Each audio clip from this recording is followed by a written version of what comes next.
ओकाड़ा मोहम्मद उस्मान रफीक से ओकाड़ा खरल कलां 2 डाकुओं की हलाकत का मामला। डकैती में मुलविस मजीद मुल्ज़मान गिरफ्तार हो गए। खतरनाक डकैतियों की हलाकत पर और बाकी मुल्ज़मान की गिरफ्तारी पर अवाम ने DPO ओकाड़ा फैसल गुलजार को खराज तहसीन पेश किया।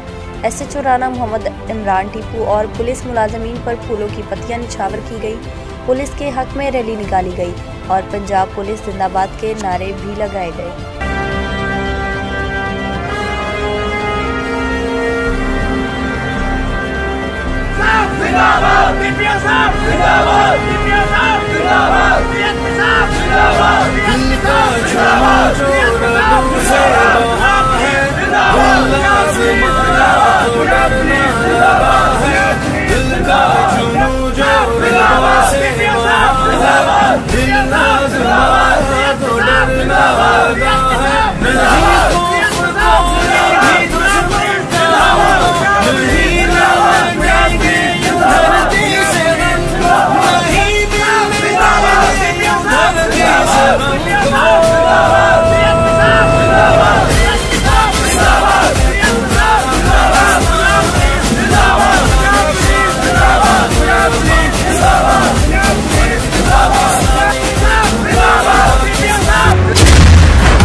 अल्लाह तू है रहमत वाला, नाम है तेरा बरकत वाला।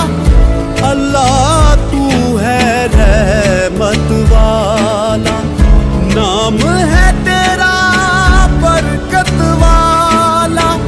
तू ही मालिक तू ही रब है, मौला तेरी शान अजब है।